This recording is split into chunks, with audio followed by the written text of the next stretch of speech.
Hello, Onyx Path. How's it going? This is good to see you here for the first time. Sorry, I'm laughing about the Sugar Plum remix we had on just a second ago because it's so bad. I love it. So hey, everybody, welcome. I'm Kelly, and I'm the storyteller over at dorktales, twitch.tv dorktales, or youtube.com/dorktales. And it's great to have you here for session 0 of Scion, Heroes for the Holidays. How are you guys feeling today? Feeling good. Pretty Yeah. good. Not too bad. Not too bad.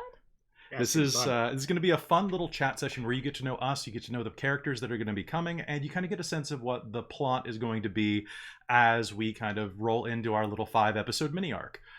So this is the first time that any of us have played Scion 2nd Edition, so if you're Scion fans, please be gentle. We haven't really touched it since 1st Edition. And even then, Like it came out when a lot of us were in college, and we loved it, and we made like 50 characters, and then I think we ran like one game. But it God, was ticks. It was the ticks movement system in combat. It was cute. If you had a hero click, it would have been rough. Yeah, it was cute, but it was rough. So I think probably is the best idea to go ahead and introduce ourselves. So my name's Kelly. I'm the storyteller over at Dorktales, like I said. I am also a writer, sometimes a professor of creative writing. I'm an author of several things over on the Storyteller's Vault involving Vampire the Requiem, and a huge fan of Onyx Path, White Wolf, and most interactive storytelling. I'm also an Aquarius, and like the rest of us, I live in the Pacific Northwest and am enjoying the rainy weather. So that's me. I'm really excited to play this game and to run this game because I love mythology. I actually have a degree in Greek and Roman mythology and history. Yay! It's finally coming in handy. Jen, you know what I mean. Mm-hmm. Here's hoping it pays for itself tonight. Yeah, it will. It totally will. like and subscribe and smash that bell. And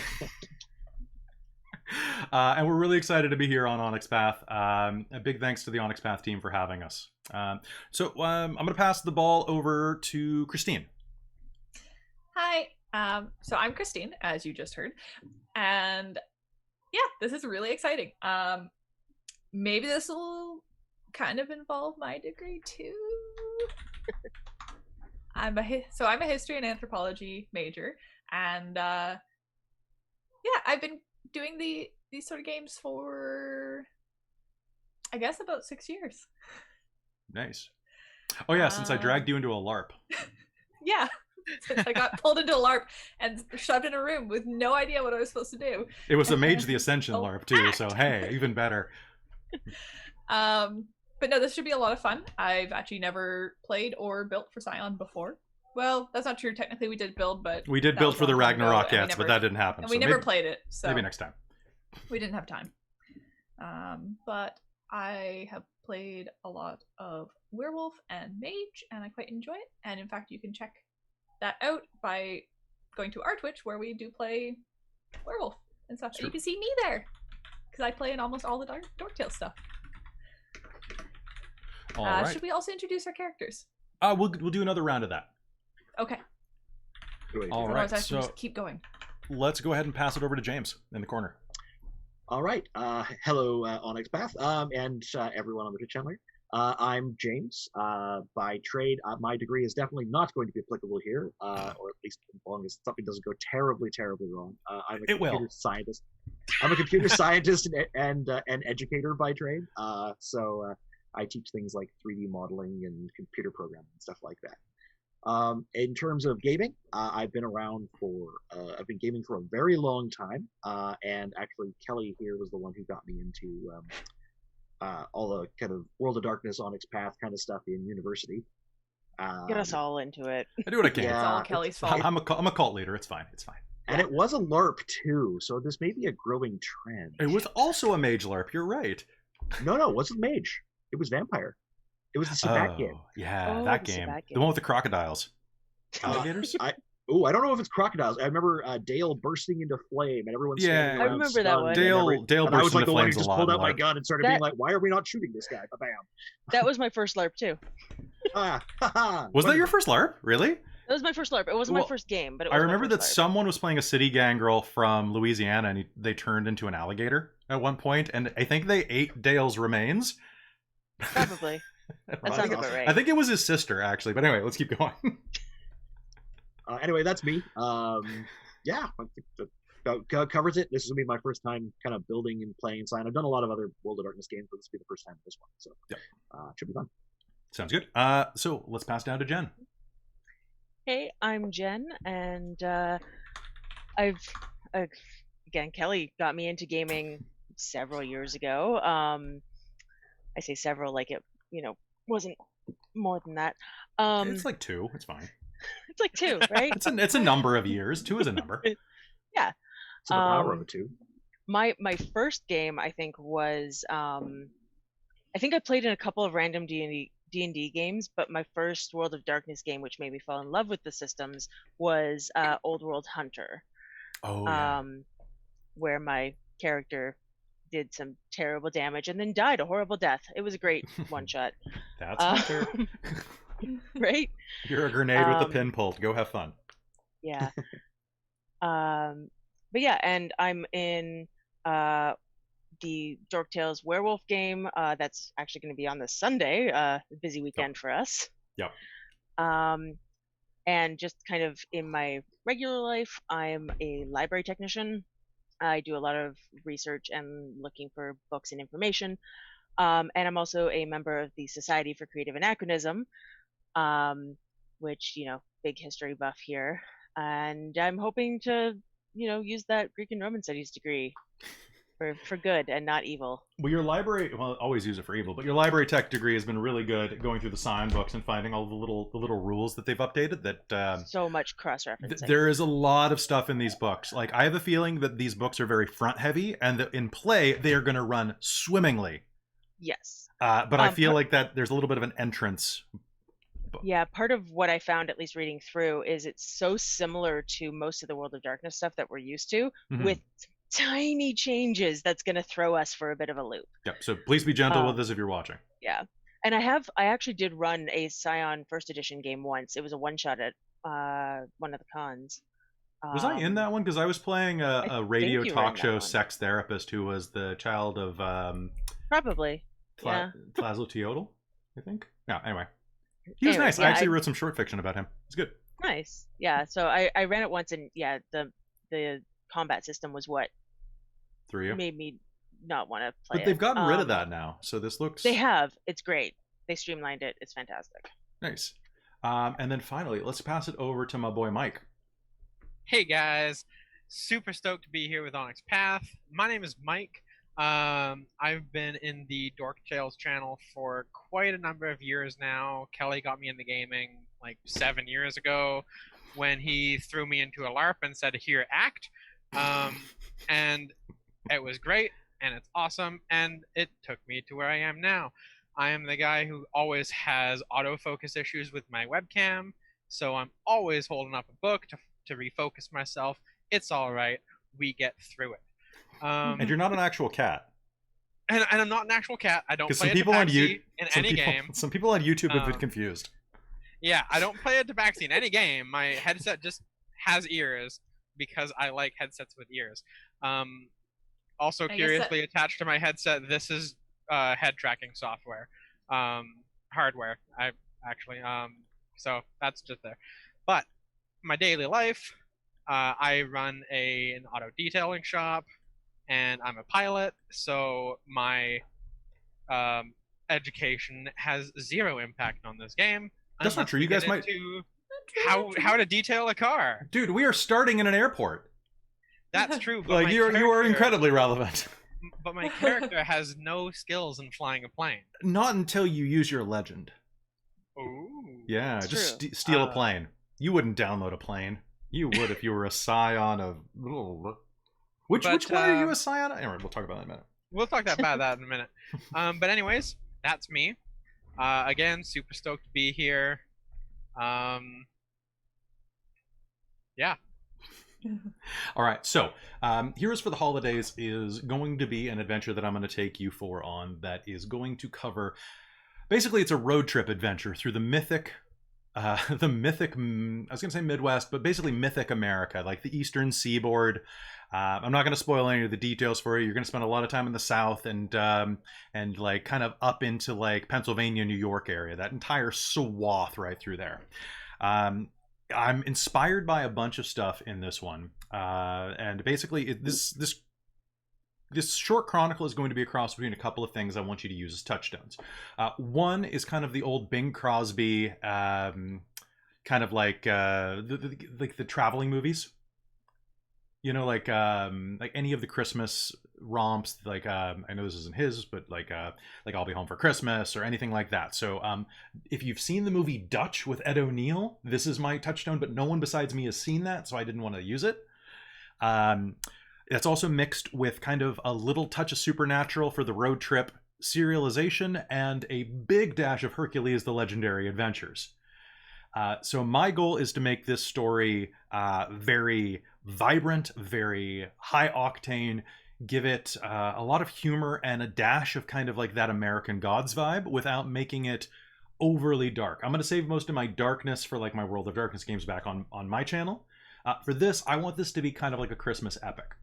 And for those of you who are tuning in for the first time and don't know what Scion is, I just realized I should probably tell you. So, Scion is a game that Onyx Path put out that is about a world just like ours. I know you've never heard that before, but it's a world where the gods of mythology actually exist. Not only that, but Zeus actually has, you know, a couple thousand paternity suits pending in legal court. You know, he has so many child support payments. That's, I'm not going to make the joke. I'll make it later. Or maybe, you know, Loki has opened a series of casinos, or the Egyptian gods have, you know, resurrected ancient pharaohs to I don't know, do stuff. I don't know, but basically the Pharaoh things. ancient pharaoh things. I was thinking something about pharaoh tax evasion, but like it wasn't spinning out into what I wanted to. But the basic hashtag just pharaoh things. Hashtag just pharaoh things. You know, it's different than just pharaoh things. That's it. Okay, I'm writing that down for the future. But basically, it's a world where mythology is actually real, and you are playing characters who are the descendants of the gods. You're just at that place where you've been visited by your parent and told, hey, guess what? You're a god. Or at least, you know, you're on the training wheels to becoming a demigod, and maybe, if you work well enough, a god. So each training montage from Hercules. Exactly, right? You're Hercules at the beginning of the Disney Hercules movie. Yeah, you're teenage Hercules, basically. So your characters are pretty new, this whole thing. They're still treated like a bit of a celebrity. In fact, I've bookmarked the page that says how many Instagram followers you probably have. So, and the idea is that people believe in mythology. Now, this is a Christmas/holiday story. So we are going to have to reconcile the fact that like Christmas and like the holiday season still exists.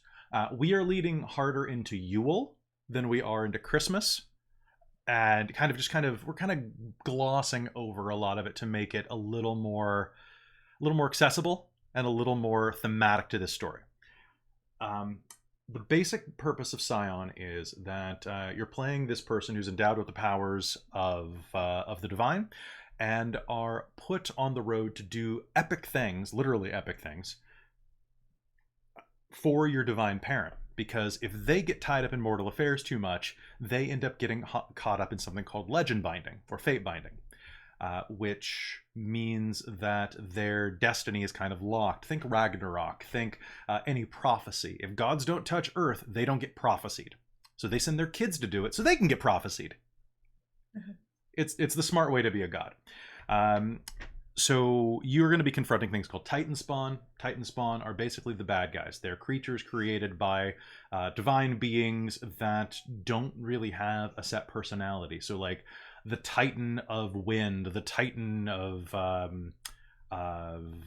air, frost giants. I mean, once again, we're going to the Hercules Disney movie and all of those Titans, or their spawn, which are wreaking havoc behind the curtain around the world. So you'll be fighting some of those. I've got some great set pieces. And this is going to be a really fun game. I'm excited about it. And if you're in the chat right now, go ahead, ask me anything that you want to know about like the plot that's not going to be a spoiler or kind of anything about the world. I'm happy to answer it.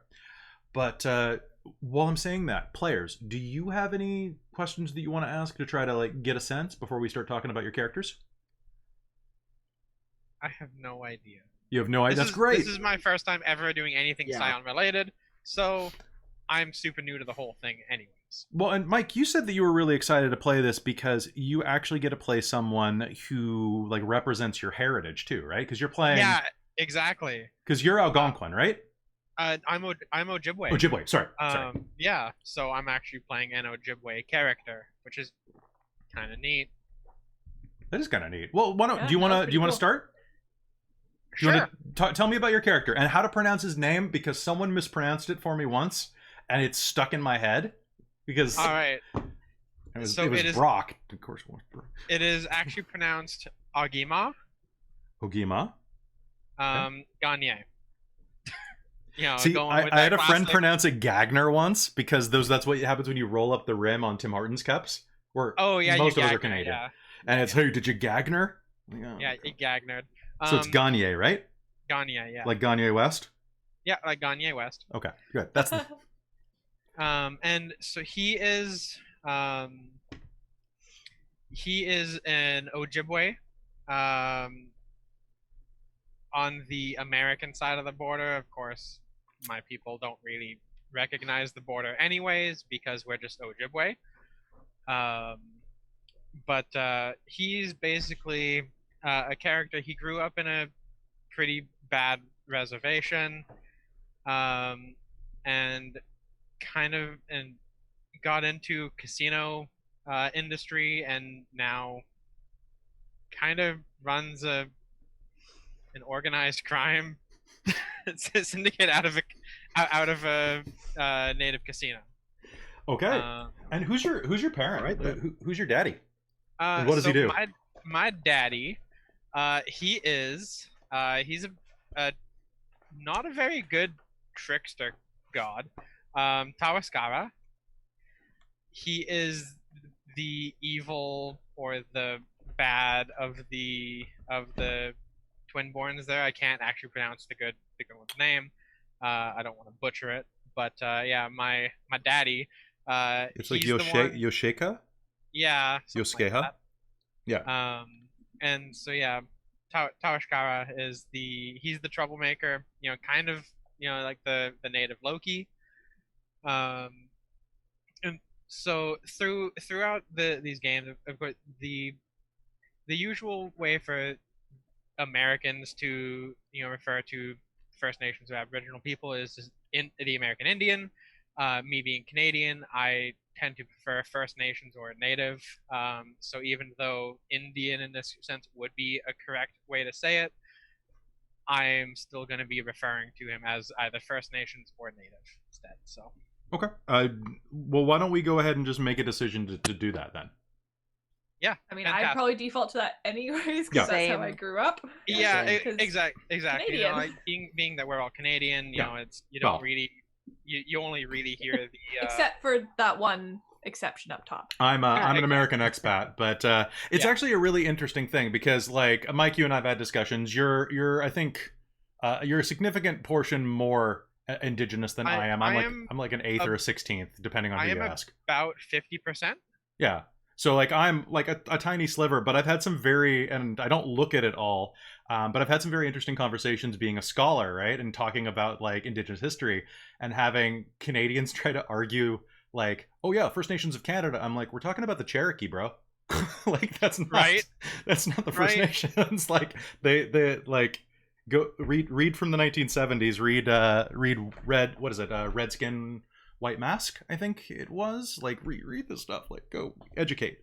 Exactly. So yeah, like with my character, he's and me, I'm Ojibwe, predominantly on the Canadian side of the board of on northern Lake Superior, but they do extend down into Michigan, into the southwestern portion of Lake Superior as well.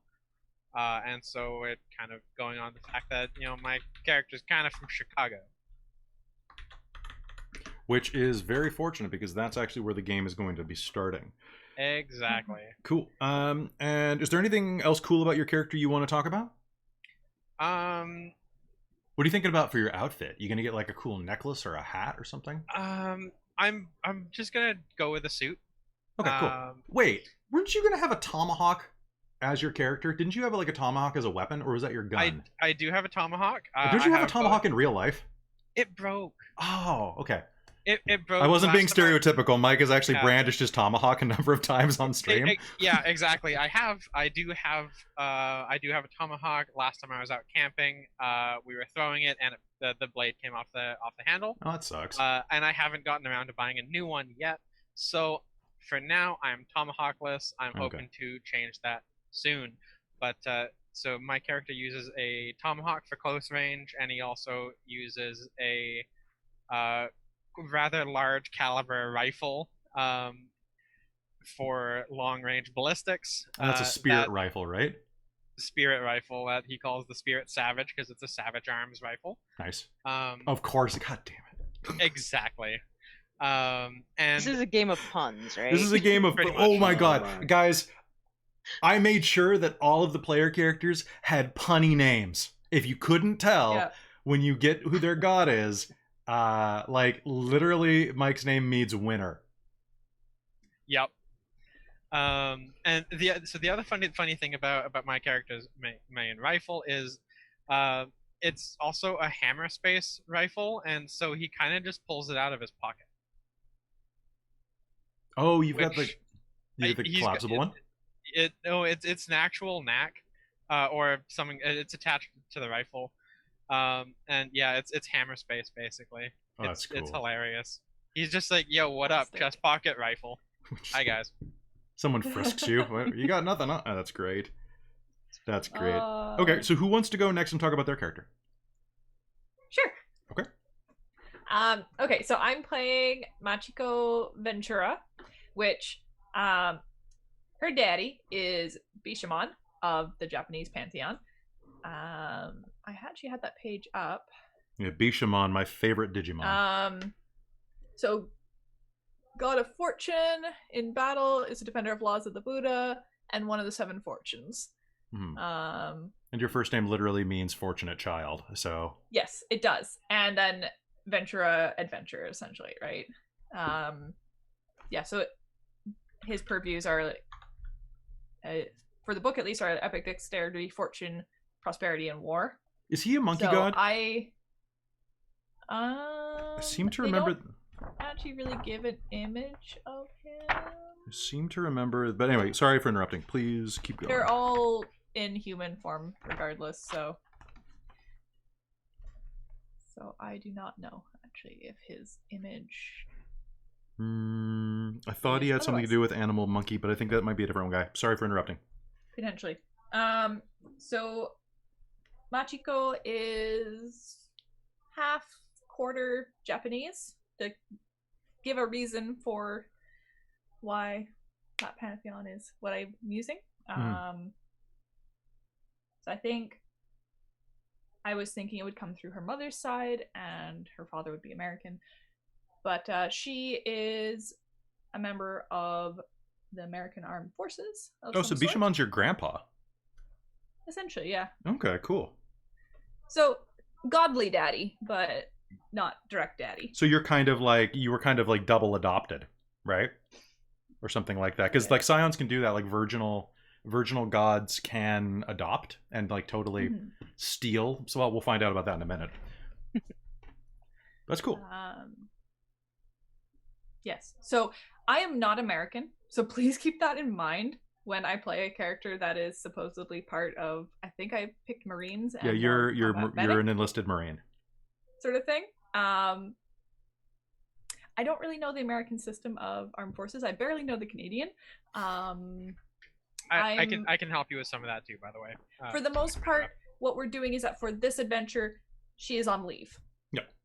So it's not really going to come in too much. Besides the fact that I basically made an ass-kicking character, so and you'll be able to use the USO inside of the airport to get coffee and sleep on a bed, which is great. And I got swords.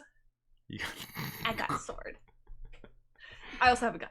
And you also have a dog. I am double duty. And I have a dog, which I believe I was taking the name Yuki, which also means fortunate. Yep, and Snow. So Yuki, the Japanese Mastiff? From what I was looking up. Yes. My creature is in the form of a Japanese Mastiff. And yes, Yuki meaning good fortune. Okay, and is this a According to the military dog, website or is I this just a took dog some- that you were given by your grandpa? I think this would just be a dog that I have that I probably trained very, very well in more military style, because that's what I'd be used to. Mm-hmm. Because I remember when you built this, you is- wanted to do some John Wick 3 stuff with your dog. Yes, because that is awesome. You wanted and to have so the dog cool. doing flips Halle and throwing Berry's ninja character stars was and very stuff. kick-ass, and it was great. So I took a 3-dot creature as one of my birthrights. So that means it has modest powers such as a hellhound, which I am looking forward to. Okay, so there's your Heckhound. Is there anything else about your character that's particularly cool that you want to mention? Any of your powers? Anything that you want to do as the character? I want to just kick ass, honestly. Okay, so you're playing your kick-ass. I like doing that. I like doing cool kick-ass stuff. I want to do something cool with the dog and the sword, because the sword is a relic. So I just took one of the ones from the book. I did not go into actually. Oh, did you take the Kusanagi? The grass cutting sword? I did. Yeah. Yes. I took Cool the legend Kusanagi. behind that, which I never would know without anime. All right, cool. All right, so who wants to go next? Who wants to talk about their character? You or me, Jen? I can do it. Yeah, sure. Do it. Since we were talking about adopted scions and all that, I'm going to be playing Phoebe White, who is the adopted scion of Artemis, leaning real hard into that Greek and Roman studies degree. But because of Artemis being celibate and all of that, she adopts her scions generally rather than actually birthing them. So basically, Phoebe was she was a medical student who, after graduation, ended up doing a lot of fighting for women's rights and LGBTQ rights, and Artemis, noticed this, respected it, and basically offered the deal of, I will give you godly powers if you continue this fight and work hard on this fight. And so now she's just recently been reelected for her second term as a congresswoman for Arizona's 7th district, is what I decided. I went real hard into the research here, guys. I'm sorry. And of course it's Phoenix, Arizona, right? Yeah, Because you can't not. I can't not. So she does a lot of lobbying for those rights, and on behalf of Artemis, and Artemis gives her cool stuff in exchange. I know one so of I those have a lot things of- is your golden gun. I know that's a pretty cool thing. Yes. One of those things is my golden gun, which is just, it's fun. It also grants me a power that allows me to basically hit whatever I want to shoot at, whenever I want to shoot at it. You don't even have to point the gun at it. You can point the gun away. It still works. I can hit someone who's behind full cover. Right? Wow. That's so... This game's Yep. going to be great. This game's going to be great, guys. It's called unerring flight. It's gonna shoot you. But I also have a lot of healing powers as well. So and stuff like lie detection powers. Nice. That's going to be really, which is great when you're in Congress.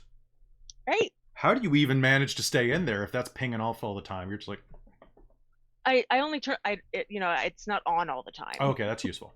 That's useful. Yeah. I just turn it on when I want to be sure.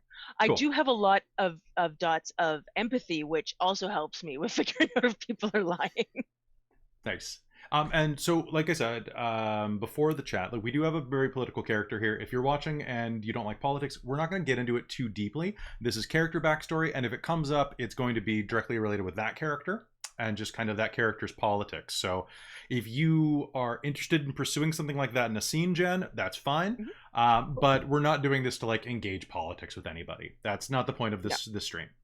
No, I specifically went this direction because I wanted to be Artemis's Scion, and Artemis is all about those sorts of things. So it seemed like a natural background for her to have. But yeah, it's background. It's not part of the story necessarily unless it comes up. You know what? For this story, definitively not for the most part. Although we'll see. This is going to go in some weird directions, and I think you're going to really like it. The skills associated with it will come. The lie detection is going to be through the roof. That's going to be just that's going to be great. I'm going to be lying to you constantly. Which is great because I have no empathy. And for those of you tuning in who aren't used to watching Dorktales content, just so you know, a lot of times we tend to roleplay rather than dice roleplay a lot of our social interactions. So there are many times where I will be talking to the PCs as an NPC, and will deliberately flub my lines, or will deliberately provide misinformation, and it is up to them to figure that out. Acting, you know. That doesn't mean acting. You thought I was a competent NPC. Haha, acting. But of course, you can always use rolls to figure this out. So if I say something that contradicts, I might be making a mistake. If it's rules, much greater chance. If it's a story-based contradiction, odds are, ding, you were paying attention. Good job. So I'm really excited to see Phoebe White. I love the punny name so far.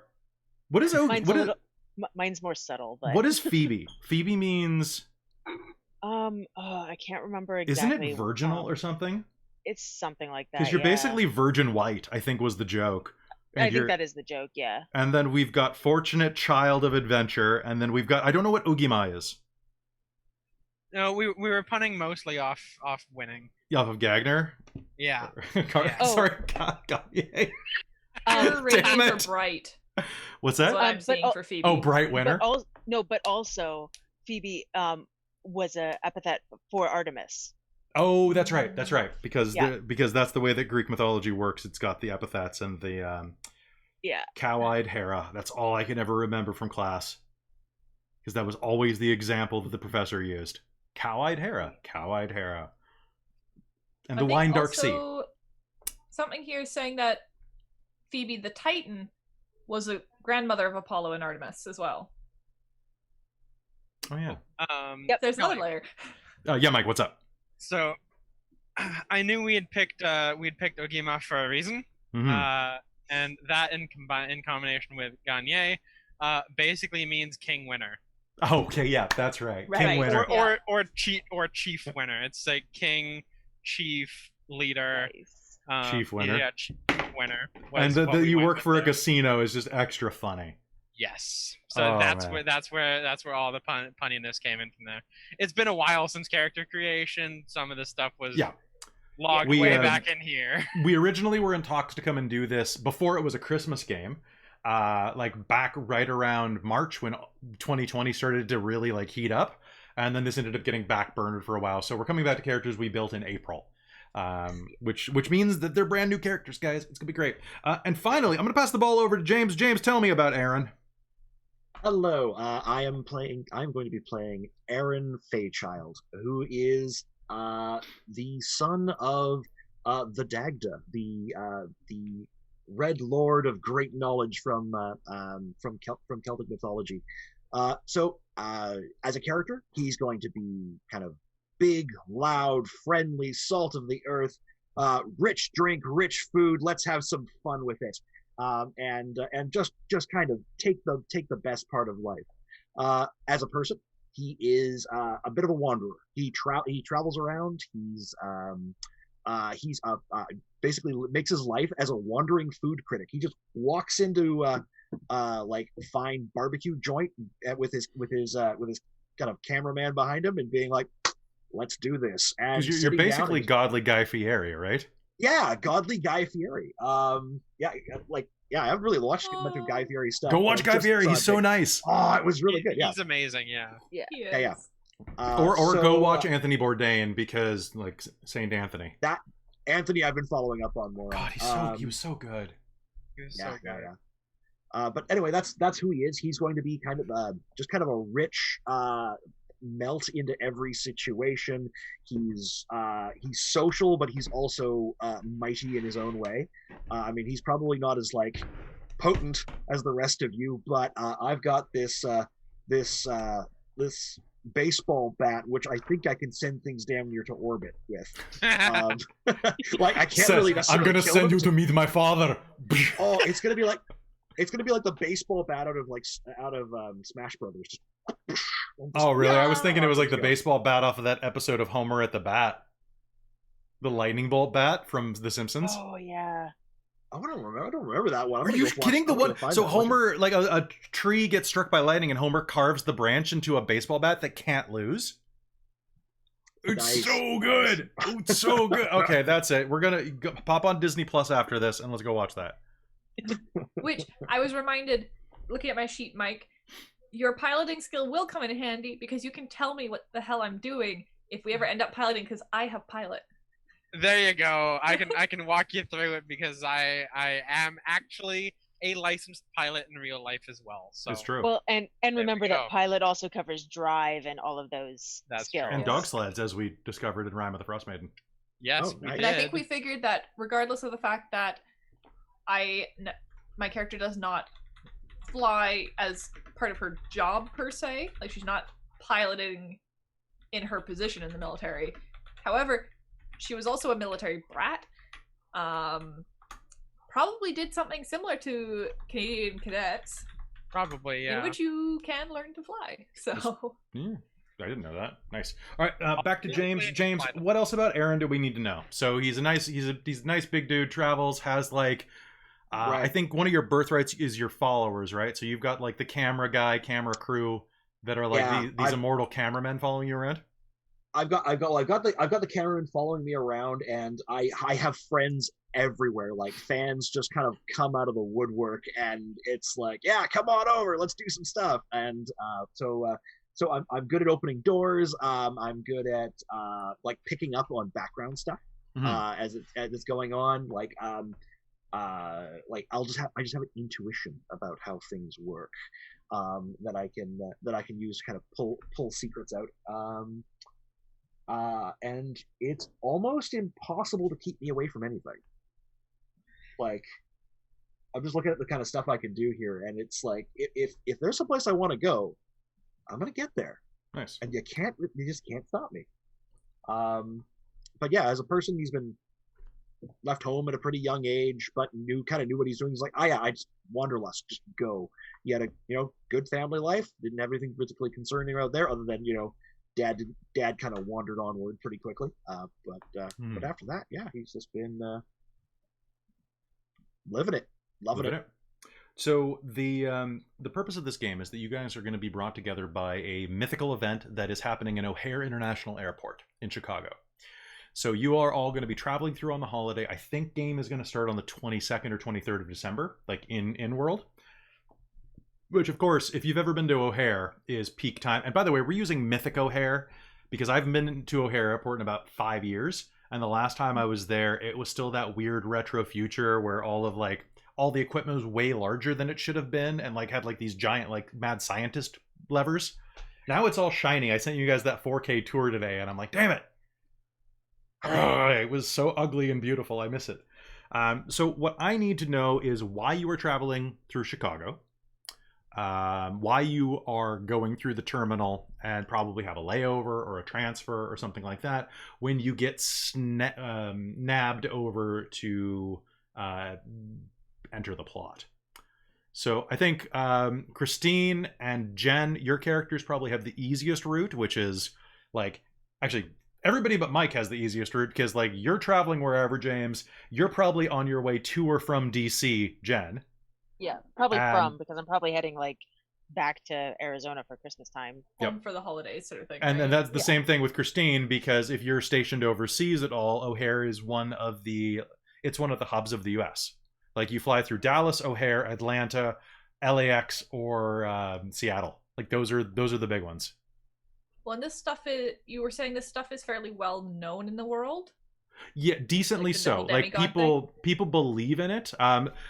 so one of the things they did with Scion second edition over first, the first edition was very much like the World of Darkness in a lot of ways, at least how I remember it, where it was like, oh yeah, these gods exist. Shh. The mists will erase things from your mind, and it's not really real. But in this one, they're like, well, let me give you an example, actually. What is everyone's legend rating? I think you all have Legend 1. Should be 1. Yes, Yeah. 1. Okay. Legend 1, remarkable. The Scion's deeds are spoken of among her cult and the neighborhoods. Her power begins to grow, but she's still barely capable of anything resembling true divinity. When that goes up to level 2, among your chosen people and select others, your name is often spoken of. By the time it hits 3, you are celebrated, your deeds are emulated, you develop an omen, cosmetic supernatural effects that mark you as a nascent divinity. Like a flock of ravens appears whenever you use your powers. You have like an aura, like a gold crown that appears. And then you start getting worshippers at that level. So that's not that far away from you, where people are going to be like, oh, that's the son of Zeus. You can tell because he looks like a Hemsworth. Prove me wrong on that one. But like seriously, like Chris Evans is definitely the son of Zeus. Yeah, good job, Chris Evans. Yeah, that story checks out. I do miss that in first edition they had the American Pantheon though, where you could have like Bugs Bunny be your father. Yeah, they basically just rolled a bunch of trickster myths from the U.S. into like Coyote and a bunch of things, and they're like, yeah, it's just Bugs Bunny. He was called the Wascally Wabbit. You could also be a scion of Uncle Sam. Oh my! Yeah. Oh, I wish I could be a scion of Uncle Sam. That would be so great. We'll run a side game where Chris Evans is a scion of Uncle Sam. So things are known, like whether or not you believe that like Zeus and Hera actually exist, or that Bishamon actually can be prayed to and like basically answers your calls is one thing, but there is kind of an instinctive belief, kind of similarly to the way that like most of America kind of leans Christian, at least Christian in lip service, if not actual faith. Mm-hmm. Right? So it's like, well, I mean, there are a lot of studies about this that basically say that human beings are naturally either mono or polytheistic. Like, if you stub your toe, you will usually utter a curse. If you're studying for a test or worried about something, you will instinctively pray, even though you might not be religious. Type of arguments. Some interesting studies on this, but it kind of is just the next level where it's like, if there's a thunderstorm, you're like, oh God, please Zeus, no, I don't have a surge protector. This is a brand new stereo, Oh man. Zeus, stop. Yeah. Zeus, that has never stopped Zeus. Because then it means like, okay, going home for the holidays. Hey mom, I got pulled into a quest. I'll see you when I see you. Again? I know, I'm sorry. My favorite part about this book is that basically Scions are so well known, I was just reading this afternoon, that action movie rules for collateral damage apply to them. Such as if the cops show up and they're like, MacGruber, why are there 50 dead men here? And you're like, evil cultist Titan Spawn tried to kill the president's daughter. See? It's true, she says. And all right, you get off this time, but you're gonna have to do some paperwork. Oh, man. Because they're like, it's way more trouble to arrest the son of Cuchulainn than it is to just like let him off with a warning. Besides the fact that they could probably just break out of the prison cell really easy. Yeah. Well, and the idea is that we are protecting mortals from the supernatural, right? It's true. Like that's, Yeah. Were they in between? They recognize that. So for the chat right now, Weird Trinity, you were just asking what the character breakdown is going to be. The character breakdown in order of boxes is going to be Christine is playing. So Christine is playing Machiko Ventura. Scion of Bishamon, who is a U.S. Marine who's home for the holidays. Aaron Faychild is a traveling food blogger like Guy Fieri or Anthony Bourdain, and a scion of the Dagda. Phoebe White is basically a Greek goddess AOC, who is just been elected to her second term in the House of Reps, home for the holidays. And Ugima Gagne is a Manitou scion of Tawaskara, and a casino mafioso. And yeah, this game is gonna be weird. I like it. It's gonna be good. Cool. So, going forward from there, we've got everybody's character concepts. We've got everybody what they're going to be doing. Is there anything about the game that you guys want to run over or talk about since we're all here right now on the session 0? I mean, there are several rules and stuff like that we should maybe kind of You want to dip into the crunch? Maybe dip into the crunch a little bit. Let's dip into the crunch. So for those of you joining us, this is our first time playing Scion Second. We're well versed in all like World of Darkness, Chronicles of Darkness, First and Second Edition. Like we know our stuff with that, but Scion's a bit different. So we're gonna do our best. And there are some things that I do have questions about. So, Jen, you have done a fantastic job of doing research and figuring out the differences of the system right now. I'm going to give a quick rundown of the things that I think they should know, but if there's anything that I miss or skip over, please interject and stop me, okay? Sounds good. So just our usual relationship. Yeah. Okay.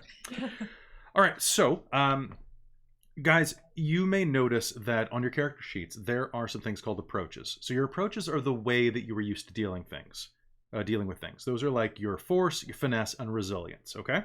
Each of you has a favored approach. You get more points in that, so it's probably the line, the row with the highest number of points in it, okay? When you are doing actions, what you can do is literally, it's not as set as a lot of World of Darkness or Chronicles of Darkness games. So I won't always say, hey, give me an intelligence computers roll to hack this mainframe. You pitch the roll to me. So you might go computers and I don't know, stamina, because you're pulling composure. Yeah, because you're doing it in a hurry. I don't care. That's not the point of this game. The point of the game isn't to get the exact right pool. It's to get the roll that feels right for your character. It's why skills are first on the sheet now instead of attributes, because you actually start with the skill and then you move on to how you do it. So you're always rolling against 8s, 9s, or 10s, like with Chronicles of Darkness. Your difficulty is the number of successes that you need to get to achieve your goal. 1 is basic, 5 or more is extreme. There are a number of things that also will help you get these, but we'll get into that in a minute. You can also, unlike you can't really do this in Chronicles of Darkness. You kind of can, but you can actually do multiple actions in a turn in this game by doing something called a mixed action. For example, the example that they give is like you want to cut down a Tengu warrior with your sword while composing a poem about your victory. What you do, you take the 2 pools, you roll the smaller pool, and use any of its successes across both actions. So say you have a dice pool of 8 to kick the Tengu's ass, and you have a dice pool of 4 to compose poetry. You roll the 4 dice, and you get 2 successes. You can go 1 and 1, you can go 2 and 0, etc. This game is also going to be really good because I know we've been dabbling in a lot of Chronicles of Darkness and the beat mechanic for taking dramatic failures. This game rewards you for failing, much like, say, Chronicles of Darkness or Powered by the Apocalypse. What you get is a complication. You get a consolation. So, for example, James, you are playing Aaron. Aaron tries to talk his way into a nightclub and gets rebuked by the bouncer inexplicably. Okay, so you it's get ironic because I actually think he can't actually fail that. Okay, well, okay. I'm kidding. Go for it. But you might immediately notice that you're trying to get into a nightclub. One of the hostesses is outside, recognizes your character as she's smoking a cigarette around the fire escape. All right. And is like, oh, hey, do you want to come up and party with us? And boom, you get in that way. Basically, I will give you a consolation prize that makes the story slightly more complicated, but we don't slow down for anybody. Okay? This is not a game where I'm stymieing you. You're freaking Greek gods and mythological characters. You're going to win. Or at least you're going to die dramatically. You're not going to die because you got in a fender bender. Perfect. Okay? Yeah.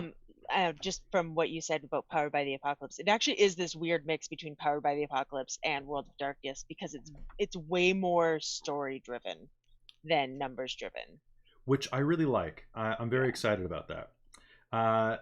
Complications are another good thing that you can do, which is sometimes you get a complication. Basically, complications are attached to tasks. So what they say is you're trying to climb a chain link fence that is tipped with barbed wire. So it has a complication that is, barbed wire. So they say that's complications are similar. They have their own difficulty range. So I could say, okay, you have a complication of 1 in the form of barbed wire. If you get more successes than you need, you can buy off complications. If not, I can like rip your clothing. I can slow you down enough for the dogs to catch up to you, etc. On the other hand, there are enhancements, which are like,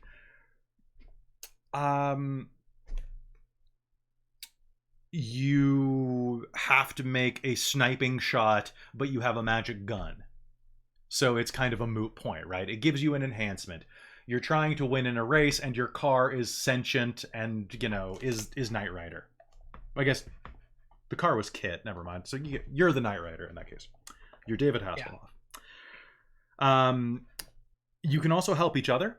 So if you do help each other, what you can do is act as an enhancement for each other to a maximum of a 3-point enhancement, which is like 3 levels that you can use to buy off things, right? Like a lot of these systems that they're using in this game they sound like they're a lot more complex than they are when you break it down, but there are quite a few. And then scale. Jen, do you understand the way that scale works? Because that's what I've been wrapping my head around.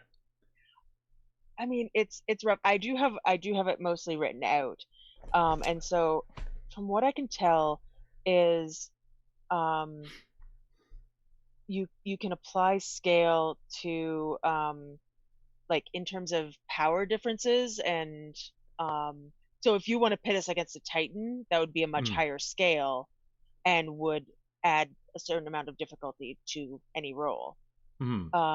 But you can overcome this by spending legend, by getting exceptional successes and things like that, or exceptionally number of successes, which kind of reminds me of God of War, especially like the God of War 2016, where Kratos is fighting like up a giant and takes him out with an axe, and that's like, you can win, but you're gonna need to roll really well, Kratos, and luckily Kratos has jack dice. Yeah. So I'm really interested. Oh, sorry. I was just going to ask if this we had the scale tables. Scale tables is what I was going to ask about. And then, sorry, James, you can go. Yeah, this matters to me because I got a couple of things that affect scale. Like I've got like scale changes on lifting, and I think 1 or 2 other things as well. So for that would. Oh yeah, like when I smack the ground, I can create a shockwave, and it has scale, like it adds +3 to the scale of what I do. Okay, yeah, so I think I can just be like kaboom, right? Like in the Google Doc I sent you, I do have a write up on shockwave specifically. Lovely. Okay. In the one that's under stats and combat rules. And here is the thing that you all are going to like the most. Well, we'll get that in one sec, actually. So just like with Chronicles of Darkness, there are conditions here. There are also fields, which are basically environmental tilts, right? So I could say like condition, Mike, Gagne's been electrocuted. So you are going to take some difficulties aiming this round because you're still kind of twitchy. Alternatively, you guys could be running through a field that's in the middle of a lightning storm. And I could say, hey, we have a field called Lightning Storm in play, which means that any of you wielding metal weapons might be at more danger. Your defense might be lowered because you're trying to dodge lightning blasts from a very angry god or an ex-girlfriend, which you can have ex-girlfriends throwing lightning at you in this, so just letting you know. It's true. But then we have something called threshold success. So, Christine, this is going to mostly apply to you, given your dice rolling history. If you need 3 successes to achieve a task, and you roll 27 successes... a normal Christine roll. Christine, we just did Extra Life over last weekend, and we ran Chuck Wendig's... Yeah, go away. We ran Chuck Wendig's blood drive module for it. A fantastic I think module. It's Pin about to... really, really, really captures it. Yeah. Christine managed to get 26 successes?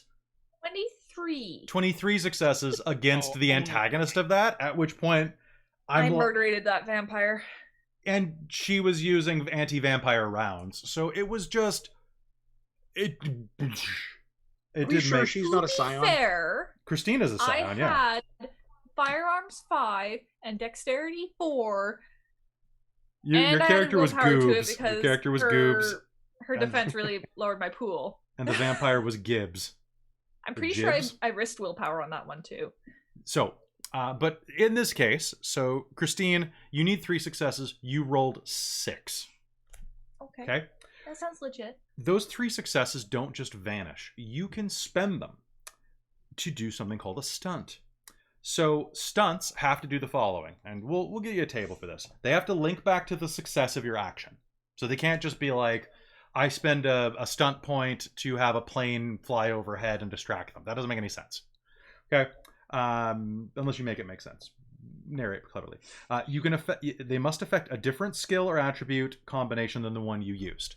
So if you put somebody in a headlock with a ton of successes, you can't use like another brawl and strength roll with that, but you could, for example,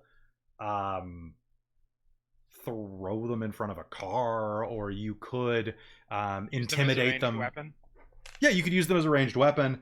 And they have to be narrated by you as to how they change the scene.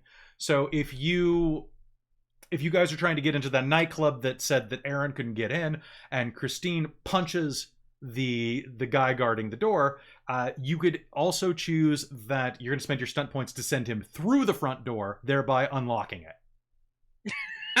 Of course, that's right? Obviously what this guy is for. That's how you unlock doors. That is how you unlock doors. Isn't that how everybody does it? Yeah. And Weird Trinity, just using a boot is kind of weak sauce. Weird Trinity, you're absolutely right. Christine does belong in Exalted, but I can never let her play it.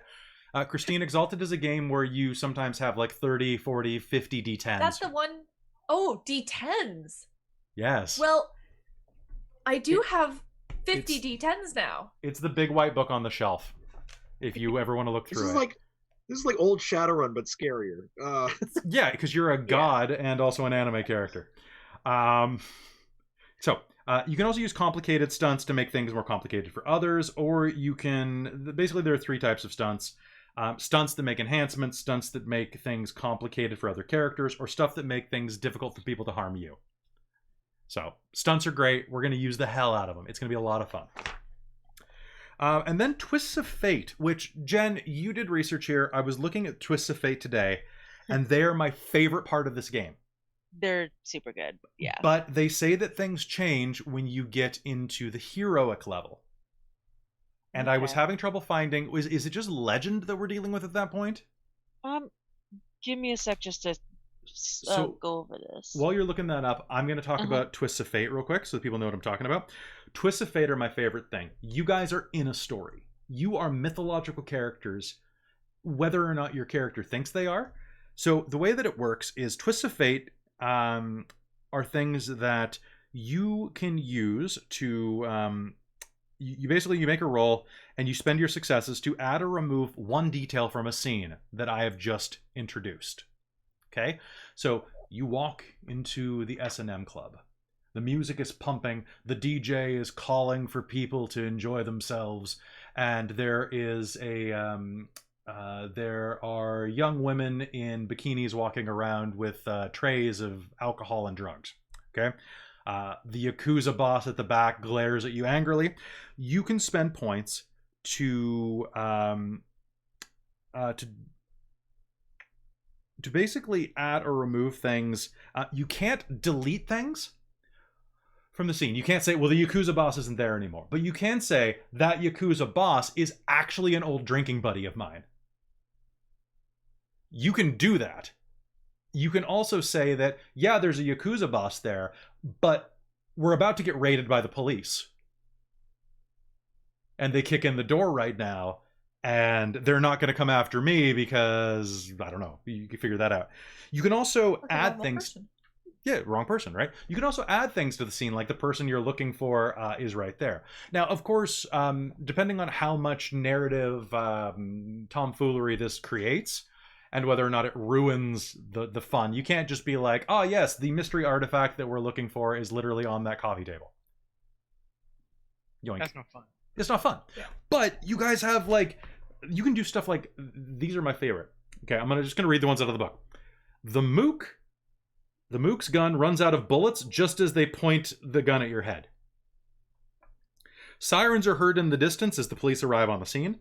The characters, you reveal you have a gun under the table and have been aiming it the whole time while the villain threatened you. You have a cache of passports just when the group needs to get out of the country, which is a gift from your parents' worshippers. Where has this game been all my life? The damaged car engine suddenly turns over, allowing you to escape. Reading the headline of a newspaper on a park bench reveals a clue that I have to provide to you. The villains just rolled for petty cash is in on the scam with the player characters. And then you suddenly have an Ocean's 11 thing in reverse. Or the Wudang monk once lost a martial arts battle to the player characters and owes you a debt of honor just this once. So, like, this is the kind of stuff that we're... Yeah, actually, Soul Omen, you're right. The MacGuffin is immune to shenanigans, but things that will lead you to the MacGuffin are not, because that's fun. We're trying to make an action movie. So Okay, just excellent. double checking. Basically, all it's saying is that in Origin, which is the book that you use before you get visited by your divine parent, so it's just, you're just a mortal. You might have some weird quirks and can maybe do a power or two, but that's about it. Mm-hmm. And then you get visited, and then you become a hero, which is the second book. Yeah. And it is just the difference between legend points and the fact that when you're a hero, your twists of fate can be more supernatural. Okay, they say that it's more limited, and that's probably because of fate binding. Yes, fate binding is a fun thing. Also, fate binding helps you get your legend points back when you spend them. And since we only have one, and sometimes have to spend them, it's nice. And my favorite thing about fate binding, guys, is that it creates relationships. Yes. Here's the deal. You can accept a fate binding in order to regain legend, and sometimes when you spend fate, it just happens, as far as I understand. Yeah. Here's the way it works. They have a little table that says the strength of your fate binding. I think that's based off of how much legend you spend in the scene. So it's minimum 1, which lasts for 1 episode. At higher levels, it's like the current story arc, the current season, the series, or eternity.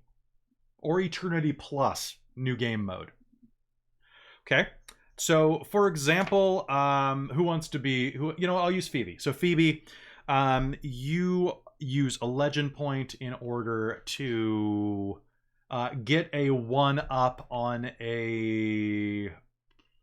I don't know, a particularly toxic lobbyist who's trying to build a sewage treatment plant on top of an orphanage. Sure. Okay, sure. You use a legend point to show him up in front of the cameras and gain a fate-bound person. This could be a number of things that we will quickly work out together. I might suggest something to you, like, okay, so Johnny Sewage Dump is his name. His parents named him very well. So Johnny Sewage Dump actually should be a rival to you from now on. He's going to try to destroy you for the rest of the episode. Sure. Alternatively, maybe I suggest that one of your entourage turns traitor because he offers her a lot of money to give blackmail material on you. Yeah.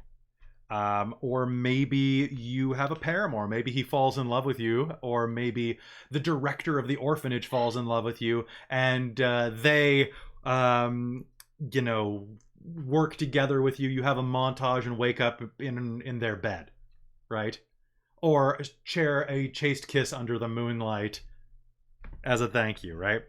Or, there are things like nemesis, canaries or martyrs, jinxes, where one of the kids starts following you around and keeps accidentally pulling levers, which of course drop people into sewage, and you know how it is. Of course. Yeah. You know what? Yeah, if the chat is fast enough, Robin, if we're kind of having trouble figuring out what we're going to do, I think the chat can offer some suggestions. We don't have to take them, but we're happy to hear them, right? Yeah, totally. Always, yeah.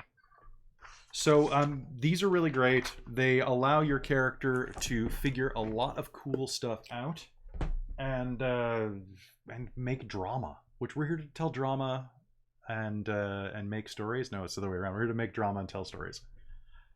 So Jen, we should make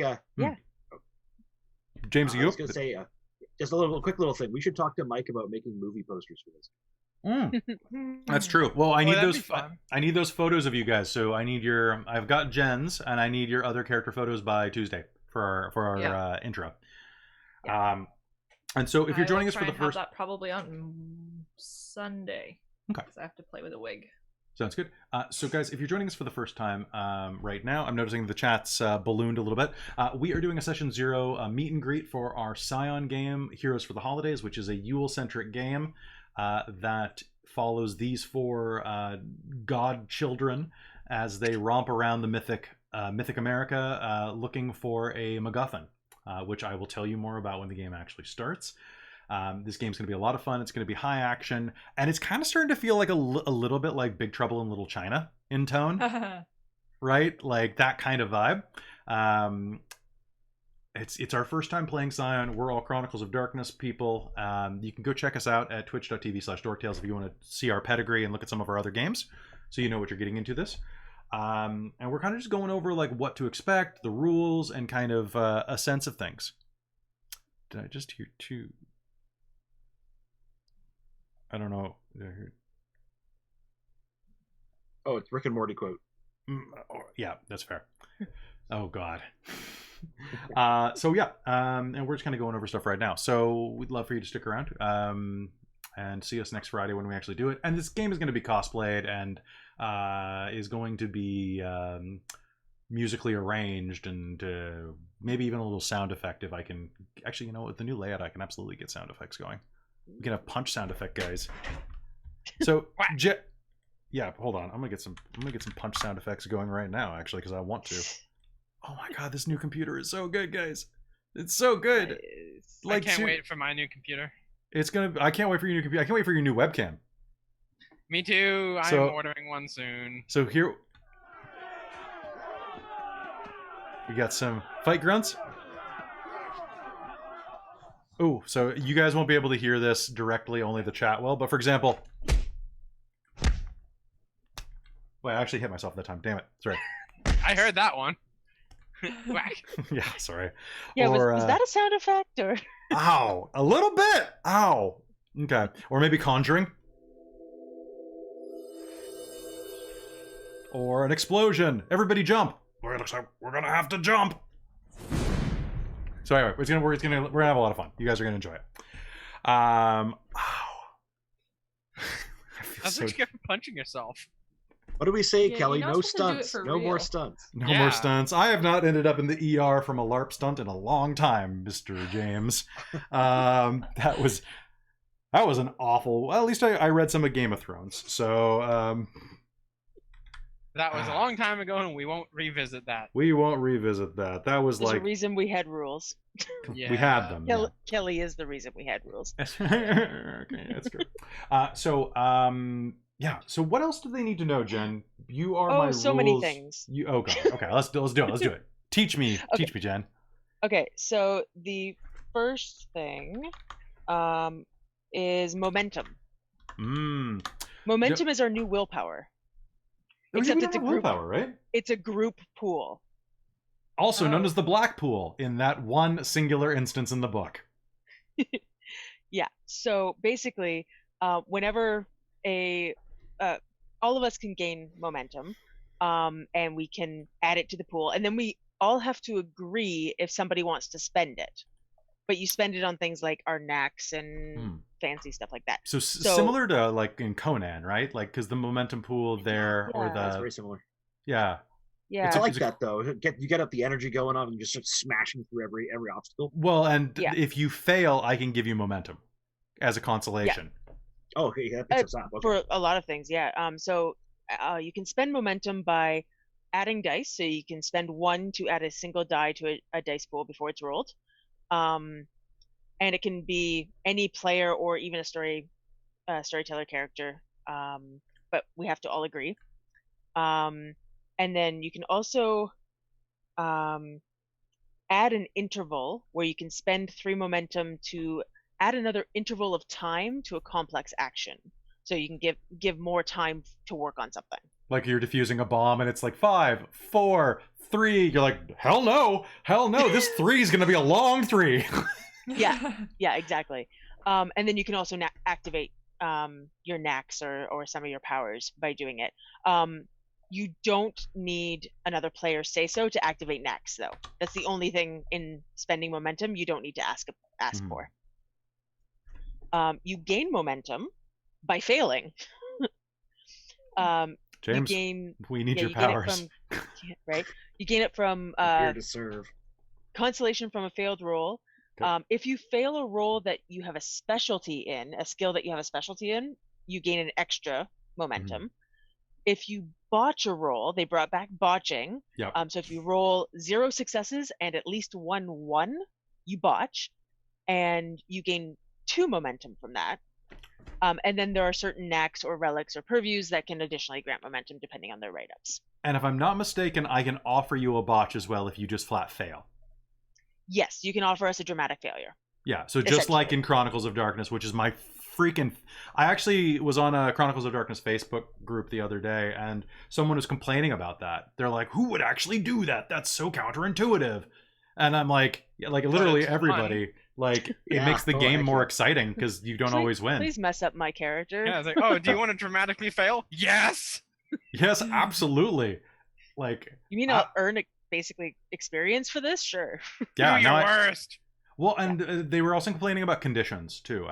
They were saying that conditions weren't good because they made the game too modular. And I'm like, well, I mean, conditions do slow things down a tiny bit until you get used to them. But then they also give you a lot of really good guidelines for playing conditions that, lowercase conditions, that you generally would see people kind of shirking in previous editions. Like, you're afraid of me! Oh, I'm so afraid of you. I continue attacking him. Right? Instead, it's like, no, you literally have to get away. This condition doesn't go away until you run. I like that, giving me leg rack because I got half my abdomen opened up by a vampire. Yep. I mean, it makes sense, right? I like tilts. Yeah. I've been developing a bunch of stuff with my buddy Sam Young, who writes for Onyx Path from time to time, for Storyteller's Vault, and every time I'm writing stuff, I'm throwing new conditions at him. I'm like, okay, now we need a condition that makes computers explode. I'm not kidding. That was in Maquette. Strange Shades Maquette. It's a cool power unless you're a computer. But okay, so Jen, besides momentum and besides botches and stuff, what else? Okay, defense works a lot differently than we're used to. Standard defense is 1. When you get attacked, you roll a defense pool. So you roll the highest of your resilience attributes. So it's the ones labeled as resilience, your bottom row. You roll your highest one there. Whatever it is, that's how you do defense. You either have the resolution or the stamina or the composure to deal with it. And then there are some defense stunts you can do, specific ones that you guys have in a Google Doc. Mm-hmm. If you want to go full defense, you roll double your defense pool. So you just double it, and then you use your full action. It takes your full action, but you go full defense. And so you can use the more successes you gain, you can do stunts and stuff like that. Okay. So what happens if you're attacked by multiple people? Is it just do the same regardless, or? I think it's the same regardless. I couldn't find anything. All right. I'm gonna double check that. So keep going. Yeah. That's interesting. God, the art is so good. Yeah, there's some stuff about ambushing and surprise as well, which is slightly different, but quick question about the defense thing. Yeah. So it uses the same 8+ for a success? Yeah. Okay. The number you roll on the dice only changes if some write-up you have tells you it changes to a 7, or Okay. you become a demigod. Demigods roll for Okay. 7s, and so do gods. Um, God, I remember what but it gods just- were like in first edition. That was great. Oh, I God, turned yeah. myself into a cloud that covers Yep. the entire world. Yep. Come at me, But Will. But yeah, so it's still 8, 9s, and 10s. Okay, Those. perfect. I'm really curious what they're going to do with gods in this one because they were something else. Yeah, well, we're gonna get the demigod book, so that'll be Oh, interesting. that's true. too. Yeah, thank you for backing that, by the way, and letting me hop in on that. Because here's the deal: Absolutely. we're in Canada right now, and unless you combine shipping, you die. Which, hey James, thanks for joining me on that Deadlands post back totally. because otherwise my shipping would have been like ridiculous. Now it's like half ridiculous. Half of ridiculous. Is Half better of than no ridiculous. ridiculous. Now it's just ridiculous. Oh well, like I backed Yeah, something that yeah. was made in Seattle the other day, and it cost them $50 to ship it. We're literally 30 kilometers north of the border, and it took I paid $1 a kilometer or more. If the border was open, you could have just I could have gone just down knocked there on and- their door, taken a ferry down, and been like, "Excuse me, Mr. Dungeons and Dragons people that I backed at 2 in the morning when I should have been not spending my money." Would Because like my this- product, please. Yeah, because Yeah. I back way too much stuff on Kickstarter. I became a power backer on Kickstarter, and I don't know how. My bank account knows how. I don't know how. I've got this great game that's coming soon, guys, that you're really gonna love. We should play it on the channel. You are the owners of a Chinese restaurant. Like you're the family who runs a Chinese restaurant. So during the Right. day you have to make food and run a Chinese restaurant, and at night you have to fight hopping vampires that come out to kill you. It's a board Okay, game. then. Story checks out. And Yeah. once we're allowed to be in the same room again, I have another game that I just backed that's where you're a bunch of roommates in the kind of the Grim Adventures of Billy and Mandy style, where you're living with death, and you tell stories, and the mechanic isn't dice; it's a Jenga tower. Oh, jeez. To do something, you have to remove a brick. So yeah, Jiangxi, yes, it looks so good. Everybody, the Kickstarter's over, but you can probably back it. Go check it out. I don't know if I'm allowed to say that while I'm broadcasting for Onyx Path, but it's really good. Actually, you know what? Anyway. I think Rich Thomas backed it, so it's probably fine. Well, there you go. It's generally just a race to see how fast Rich Thomas or I can throw money at things. Fair. Also, under the kind of defense category is what they're calling complicate action. So if you want to defend another character or defend an object or stop a character from operating machinery, you can declare that as part of a mixed action. And Mhm. it's just basically you're blocking or stopping another person from performing a task while you also do something else. Alright. So you can actually be specific that way. Okay, so here I'm looking at defense right now, and here's what Yeah. I'm getting hit really and truly sucks. Thankfully, you've got other options. That's the text. Yeah. Someone's been punched before. It was me 5 minutes ago in the stream. My defense was 0. I think Dread does use the same Jenga mechanic. I haven't played that one, but it looks really cool. So they say, like you said, standard defense is 1. A character can defend to increase the difficulty an attack must overcome. In response to an attack, the player may reflexively roll the highest. So it says may, but what's the alternative? I feel like there's a downside that I'm not seeing immediately. It's probably Is if it that you you want. I think you might have to do. Oh, you might only get defense as one a reflexive a mix. turn though. Reflexive actions are something slightly weird. Hold on, I have that written down too. Oh, thank you. 'Cause it Thank you was- so much. It was weird when I looked at it. So hold on, let me. Yeah. Great game. We're not saying it's not great. It's just weird. Yeah. Reflexive actions. We want to make 'Cause sure you can- this runs smoothly for you guys. Yeah. Yeah. right. I gotta admit, did I write- I'm super excited to run this game.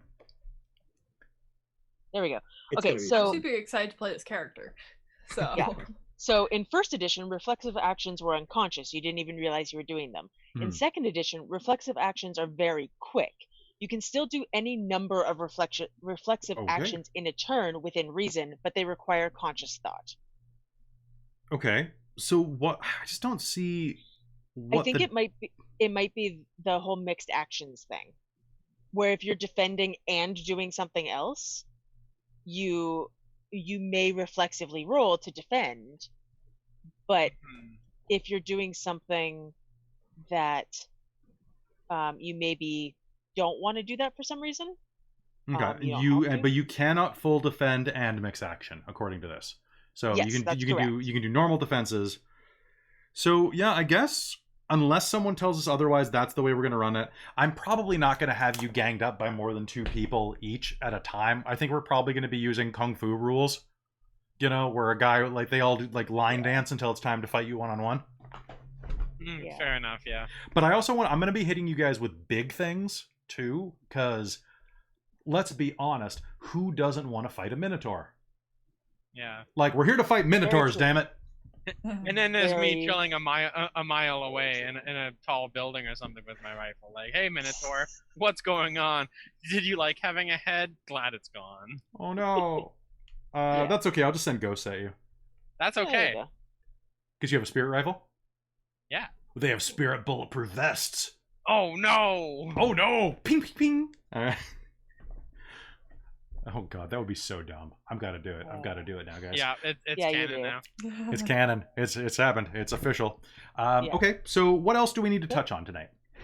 So a quick note about like ranges and distances, because they use a system called range bands, where you basically have like close, short, medium, long, and extreme. I think. Yeah. And you can move from one to the other as a movement, usually, Yeah. right? Yeah, and movement is reflexive. Yeah, and you can move your athletics plus strength or dex or something like that in feet per round normally. Yeah, so weird thing about the character sheet versus the book is that the character sheet says movement dice. That is not a phrase that exists anywhere in the book. It tells you to calculate your movement dice as dex plus athletics. Okay. Which you'd think would be something like initiative or something, but it's not.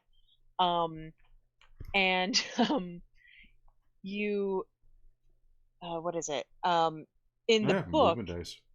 yeah, in the book when it talks about movement, it says you can use athletics and either dex or might to move, insert, and to like overcome obstacles and stuff like that. Oh yeah, because we don't have strength, we have might. Yeah, so it's weird. The thing about range bands though is mostly to do with ranged weapons, because ranged weapons change their attributes depending on what range you're at, and Yeah, depending so like a what range sniper they're rifle set isn't for. terribly good up close, right? Yeah, but like if you're in, well, that's also the firing out of range stuff, so that adds difficulty to the roll. But if you're, say, firing a gun that works at extreme range, you're using your intellect to fire. Okay. Okay. If you're shooting from something that belongs in the long range, you're using your cunning. If it's medium, which is like regular pistols and stuff, you're using either dex or cunning. Okay. So I'm So gonna, there's a couple of those. if I run this by the seat of my pants a little bit, Jen, and you want to suggest one of those, like just chime in and be Sure. like, hey, the rules say this. Because guys, if you're tuning in for the first time and you don't know Dorktales content, we're very story focused. We're less rules focused. Yeah. So when in doubt, I'm going to bend the story. I'm going to bend the rules to fit the story and to keep us rolling rather than to look up rules. But if Jen's got them right there, jump in and tell me, and I'll adjust on the fly. And I'm not going to worry too much in the moment. It's just I'm mostly doing this so we have an idea going into it, so that the people in the chat who maybe know Scion better than us aren't calling us on stuff all the time. That's true. Yeah, the way I look at it is kind of like, think of when you're starting a new game and you get the difficulty selection and you go to easy because you'd rather get the story and the role playing first, and then worry about the rules and everything second. I always jump into medium and then skip the tutorial because I'm an idiot. I love playing on easy. And then I die I for like 20 not hours. dying. And it's only when I'm streaming too. When I stream video games, it's what I always do, and then I always die. Or I click through the floor. Quick question as well, actually. Looking through things for legend, difference between spending legend and imbuing legend. Yes. Ooh, that's a good one. Yes. So imbuing legend means you're using your whatever points of legend you are imbuing for the length of time that you are doing the thing you are imbuing them for. So You're if you're investing. using a knack, yeah. So if you're using a knack that says imbue 1 legend, once you stop using that knack, you get the legend point back. Oh, okay, that's okay. really useful. If you spend Okay. it, if it says spend one legend, that legend is gone until you either agree to a fate binding or perform a sacrifice. Oh, and seeing as Okay. we only start, seeing as we're starting with one legend, Yeah. Maybe okay, maybe we you'll end up with more legend at the end of this little mini chronicle, though. Yeah, okay, Possibly, so yeah. maybe don't just jump straight into just spend legend right away. Now No. there is, well, I mean, you do if you want to. Like you can, yeah, you'll you can- regenerate it if you do stuff. You can go do sacrifices. Sacrifices are great. Yeah. Like it's literally sacrificing to your parent is what it is. There are minor and major ones, and it depends on your god. But yeah. So one of the things that is very important that I don't think we touched on during character creation that I was just reading about today because I was, of course, doing my last minute recram of the book is your divine title. Because Scions of the heroic tier are supposed to have divine titles. And what these are basically like little short descriptions that, like, this is a bad example, but the mighty Thor, right? Or Hercules. I have mine if you want mine. Yeah, what's yours, Phoebe? Advocate of relentless mercy. Okay. So you need to come up with one. So one of the ones they have in the book is Master of Hounds was another one. Whenever you play into this, you get bonuses. And what they do is when you're looking at your callings, why don't we go through this? So Aaron's calling. What's his highest rated calling?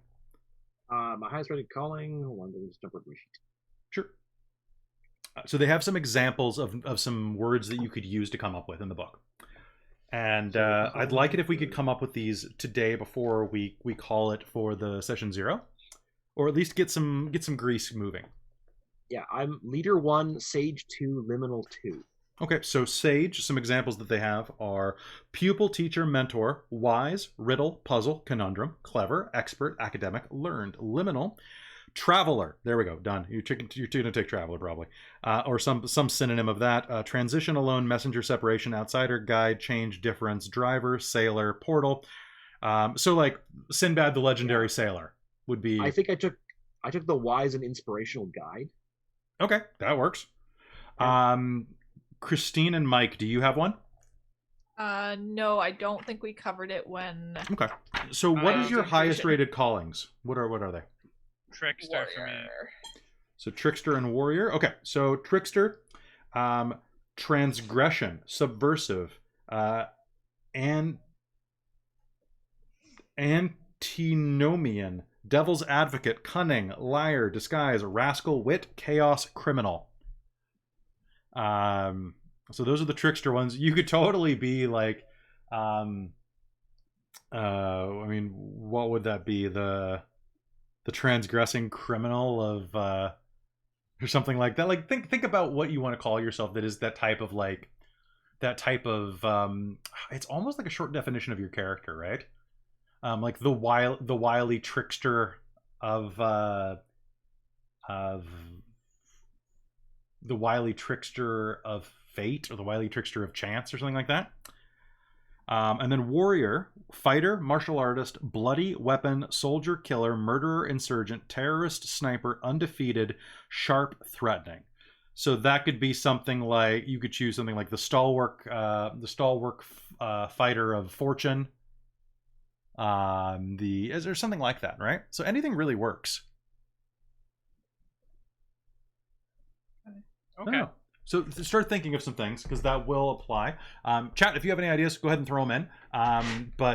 So get your brain churning on that. We don't have to do it tonight, because I know, Christine, you like to do research and like pull out the thesaurus. I like to sit there with my lists and kind of combine them in multiple formats until I find one that sounds good. And Mike, you'll figure yours out in the shower tomorrow morning. Most likely, yes. Yeah. So we won't need those until next session, but we've got those two right there that are pretty good. Is there anything else in the rules that we need to look over? There is one last thing. What is it? It's marvels. Oh yes. Have you read up? I have not, because I hadn't actually found them. So let's do it. Marvels. Okay. Cool. So for those of you in the chat who aren't aware of most of the stats that we have, there are kind of three kinds of, or I guess two kinds of powers that that we have. One are called knacks, and these are the things we can use a little more frequently. That's And like then the super other strength, one, right? yeah, yeah, like I You said have like you didn't know. I have a lie detector one. Okay. They're I usually have just death by teacup. they're either slightly supernatural or pretty supernatural versions of what our callings are, which are like James, you had liminal, and I have ones like judge and healer. And then there's these, they have purviews, which are also about boons, which are also about marvels. So those three kind of all go together. And like a purview would be Um, something like calling down lightning with your hammer type of thing, right? Yeah, it's purview is basically what your parent god dabbles in. So I have things like hunter. Hunter is one, or think hunter is one of mine. Oh no, health is one of mine. Or metamorphosis as a Greek or Roman scion. And there's ones like sky, or like you get the lightning, stuff like that. These grant you boons, and as heroes with legend 1, we only get 2 boons, and these are the supernatural ones, and they're the ones that you'll often have spend legend to do or imbue legend to do. Mhm. And they can, like my unerring flight, it's a boon. I have to imbue 1 legend every time I do it, but I get the legend point back when I stop, at least, and then it lets me shoot people through full cover. So, marvels are boons light. You Okay. don't generally have to. I think there are some rules around spending or like imbuing legend or spending legend for them, but they allow you to access purviews without having specific boons and do supernatural godlike things. Let me find where I put marvels here. Yeah, I'm looking at them right now on page 236 of the book. Yeah. So you perform acts of divine power that shape, summon, or influence their purview through your motifs, and each pantheon has a specific motif, I think. Yep. So for example, Jen, your character can beseech the Most High for these abilities. Yeah. Mike, you can offer tobacco, prayers, dance, or a song to convince the unseen spirits to work their magic. Christine, you can... all things are kami. So literally you can just be like, all things have spirits. So you can call to those, or gods. And the... James, you are the... Watha. So you're the only one on the next page. Sorry. Yeah. Magic flows from verse and satire, so song and making fun of things. Yeah, fair enough. So you can only use a marvel once per scene as a simple action, and you can't use it include it in your mixed actions. But you can do things like gain a blessing, where you imbue 1 legend to grant enhancement 2 on a single action, or ignore up to 3 points of complications. Or strike down an enemy. Yep. You can spend legend to impose conditions on people. Holy crap. Or resolve conditions on yourself. Or fake a boon. Yep. You can fake boons. So, like, you don't have access to this boon? Well, you're going to borrow it from a god. Yeah. You can magically create or summon an item that is symbolically tied to your purview, or simply declare that you find it or have had it all along by imbuing legend. Oh my god, they have a category called Things Get Weird. Yes, they do. Basically, marvels are what allow you to act like gods. So it's basically yeah. It's basically just like it seems very similar to like Mage the Ascension in some ways, where you're just kind of like coincidental magic, but like not coincidental. Yeah, it's similar to Mage that way. It's similar to Powered by the Apocalypse, where it's just like you just kind of do stuff. And it specifically tells me on the previous page that when you guys want to do it, I'm supposed to just roll with it. If it doesn't break the game and it's fun, don't let the game grind to a halt while they try to figure out if they can do something. Just say yes and move on. So you guys have heard me say that in my tabletop games that I've ran on dorktales over at twitch.tv/dorktales and youtube.com/dorktales. Like and subscribe, smash the bell. But where I'm like, yeah, it works this time. right? Where I would much rather just say, yes, we're not going to make this a hard and fast house rule, but for now, it's cool enough that it happens. Yeah. It's cool. So these sound really cool, Jen. I like the idea of these marvels, and I can't believe I hadn't found them during my read-through already. Right. Yeah, those are pretty cool. Sorry, one more thing that I forgot about as I'm flipping through my copious amounts of notes here. I might have hyper-focused for about 9 hours on Wednesday on this, and read both books almost back to front to back. Anyway, you remember, you guys who created the characters, when we created characters, we had to choose paths. And we had those like origin path, role path, and society or pantheon path. You can, first of all, you have connections gained through those paths, and I don't know if we ever did that through character creation. I feel like I we had did. to do my own. Don't remember doing that. Cool. Wow. I can tell you guys about it after the stream if you want, because that's more crunchy than I think we need right now. That's fair. But you can also invoke your path by using those connections to do stuff. So it's usually once per session. If you do it, you can do it more, but you risk like suspending or even revoking those connections. And then you basically add 2 dice to any roll that plausibly applies to your path experience. Of course, I'm going to do this. Well, path isn't a calling, though, right? No, path is it's the early part of the character creation where we were like, this is where you came from, this is what you are now, this is what you are in relation, and it gave you've got you the your 3 asset paths, skills. right? Yes. Okay. So each of those have connections that we have to define, and we can use those connections to add dice. I believe we did do that because Christine, you were an army brat, and you have like your father's friend in the army, I think, or something like that. We were discussing it during character creation.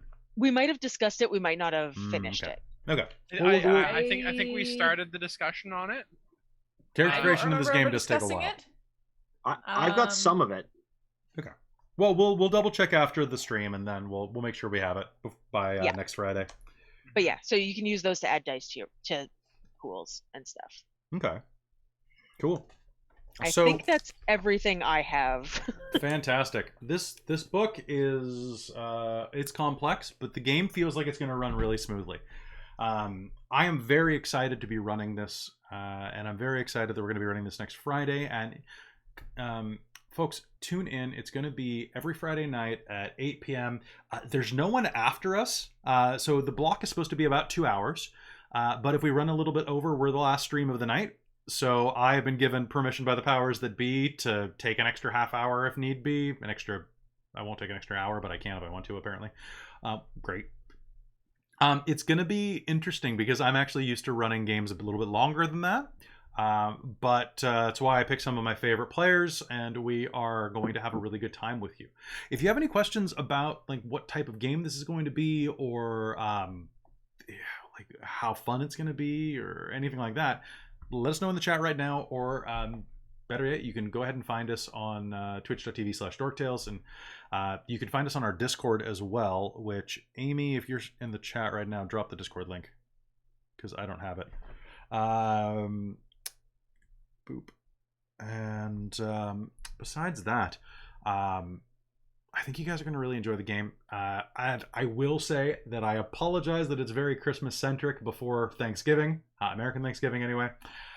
I know that's a sin, but it has to be. We're going right up till before Christmas. So. That's the point, right? So we're running until the 18th.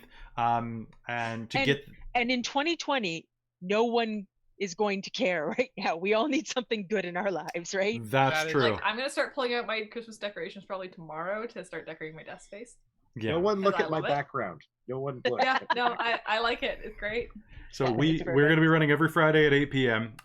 Starting next week, and we are going to run until the 18th of December. So that's 5 sessions.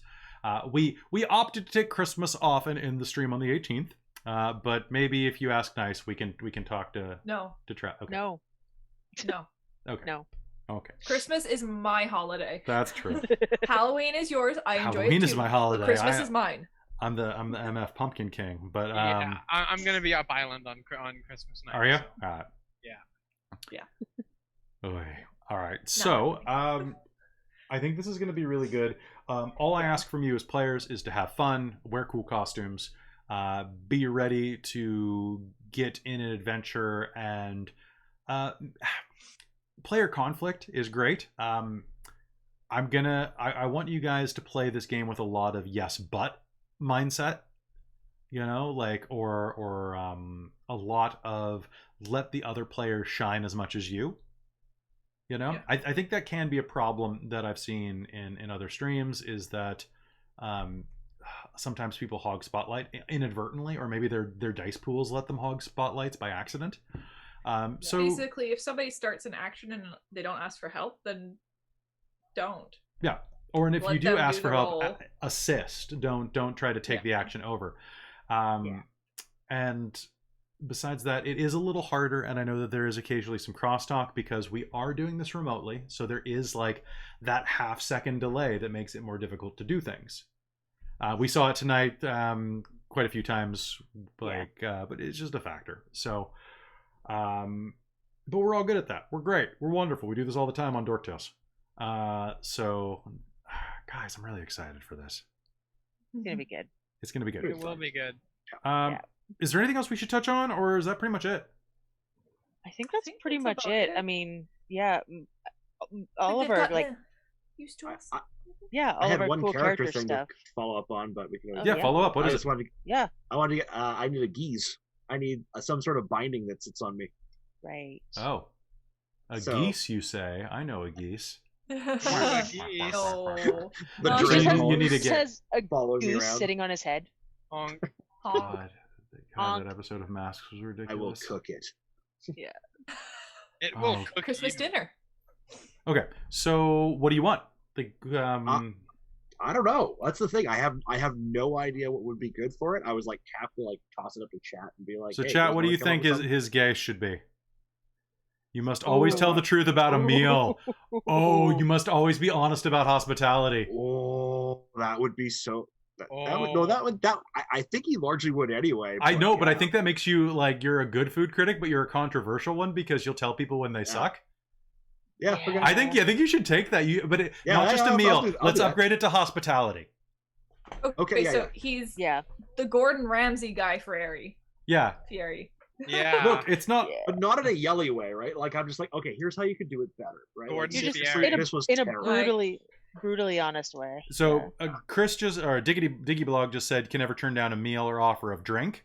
That's another one. That's the old Cuchulainn one, if I'm not mistaken, Ooh. because Yeah, I don't think I Cuchulainn had could competing anyway. gases where he couldn't harm dogs and he couldn't turn down a meal, so his enemies fed him a dog. I was gonna say Oh yeah, that was the point. there's a couple of examples in the book here. So they range from inability to pass up hospitality Mhm. or eat dog flesh They to nonsensical rules one must follow to avoid mortally offending a fairy lord. must always so enter it can be- doorways in reverse and things like that. Yeah, so it can be like weird stuff too. But I do like the hospitality one. So yeah, maybe pick either the not refusing or must always be honest. And I think if you must be honest about it, you can't not say it. Yeah. Because a lie by omission is a lie in this case for the fairies. Yeah, okay, that's fine. Yeah. It creates more it's drama, gonna right? It's gonna create drama, and I'm gonna get into trouble with it. That's cool. That's fine. Sure. But you can pick up another one later where you have to take everything that's served to you. So then you not only can't turn it down, but then you have to complain about it. Well, I think if I screw it up, like eventually, right? When I screw it up, right, then you hurt me with it, and then you come up with another one for me, and it can just be like, like it could be whatever. It can just come from like what someone says or what some NPC just says, right? Like anyone can lay it on me, and it's just like click, and it's that's Damn it. You must always wear the itchiest sweaters possible. Ugh. That's evil. Wear Yes. corduroy pants inside That's out. awful. May your shoes or may your socks always be slightly moist. Oh. Oh, That's not a gay. no. That's not a guess. That's a curse. That that is a curse. That yeah. is a curse. that's one of those ones I Oh. just probably just face check and be like, let's do it. Just Just Off in the dryer. no. dry socks. And now everyone's pissed. Automod cut Egypt? Oh, that's weird. Here, have this tea. It's poisoned. Yeah, well, Chris knows how to do this. All right. Actually, I think I'm pretty much immune to poison. Oh, well, that's fine then. Yeah, there you go. Yeah. Would you like? Here's what you can have. You can have the poison, or you can have Mountain Dew. Poison, please. Do you want Mountain Dew or crab juice? Ew, Mountain Dew. I'll have the crab juice. You want warm? Simpsons did it. Oh god, so many Simpsons jokes tonight. It's so good. So I think that's gonna be good. So take that as your guess. Does anybody else have anything they need to hammer down? Not that I can think of right now. The background stuff that we were all going to do off camera. Okay. Yeah. Yeah, just some of that more crunchy stuff, I think. So, guys, thank you so much for tuning in to this introductory little session 0 where you get to do a meet and greet. Once again, I'm Kelly, the storyteller, joined by locationally Christine, James, Jen, and Mike. We are coming to Onyx Path over from twitch.tv/dorktales. And youtube.com/dorktales. We'd love to see you over there if you want to come and see what other content we do. We do a lot of Chronicles of Darkness stuff, a lot of D&D, and a lot of weird systems and like side systems like Powered by the Apocalypse. And we're really kind of relaxed, lefty Pacific Northwest themed gaming group. We like to have a lot of fun. We'd love to have you over there, and we're really looking forward to doing this little mini chronicle for you and ushering in the holidays with a lot of fights with giants, leprechauns, and some really weird things that I thought up that some of the Onyx Path people were like, ooh, when I told them. Which, when they go, ooh, I know that I did a good job, so I'm pretty excited.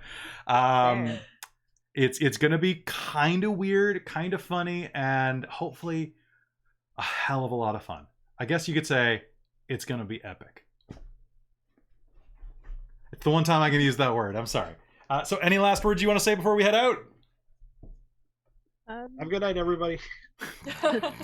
Night. Yeah, join us on Sunday for Werewolf. Oh, yeah. And DarkTales. And I Monday don't for want Prime. Booze. Hunter is fantastic too. Come give us Hunter's fantastic if you go watch it on YouTube, and we're gonna have a season 2 someday soon. It's gonna be good, especially when Hunter the Vigil volume or version 2 comes out finally. Ooh, I am excited for season 2 of Hunter. Yeah, you just need to drag Krista back in, kicking and screaming from her job.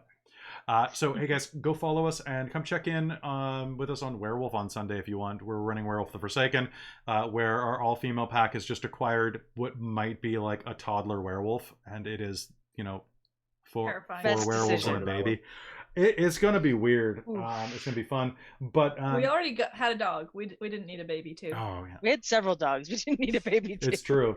So we will be back next Friday at 8 p.m. Pacific, which is 10 p.m. Eastern. 11 p.m. Eastern? 11 p.m. Eastern. It's 3 hours. Oh, well, they had us at 10 p.m. Eastern tonight. I'm confused. We'll figure it out. So, we will see you next time. Thank you so much for tuning in. Have a great night, everybody. Bye. Bye. All right, how do I shut this off, Kronk? Oh, yes, I pull the lever.